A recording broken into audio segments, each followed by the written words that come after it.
మన వాళ్ళు సరస్వతీ ప్రార్థన లేని చదువు వద్దు, అక్షరాభ్యాసము లేని పుస్తక పఠనము చెయ్యవద్దు అంటారు. అక్షరాభ్యాసం చేస్తే ఏం నేర్పుతామండి? మనం అక్షరాభ్యాసం చేస్తే ఓం నమ శివాయ సిద్ధం నమః అని రాయిస్తారు.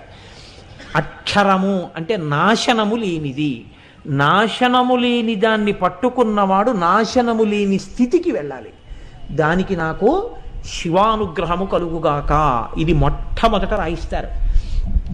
ఆ రాయించేటప్పుడు ఎవరు అటువంటి అనుగ్రహాన్ని పొంది ఉన్నాడో అటువంటి పెద్దలు ఆ చేతిని పట్టుకుని బియ్యంలో కదిపిస్తే ఆ చేతిని అతనికి సహజంగా లేకపోయినా ఆ శక్తి ఆయన అనుగ్రహం చేత కొంతవరకు పెరుగుతాడు.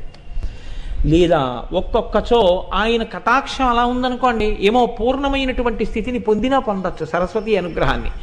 కాబట్టి సరస్వతి అనుగ్రహాన్ని పొందడానికి మన వాళ్ళు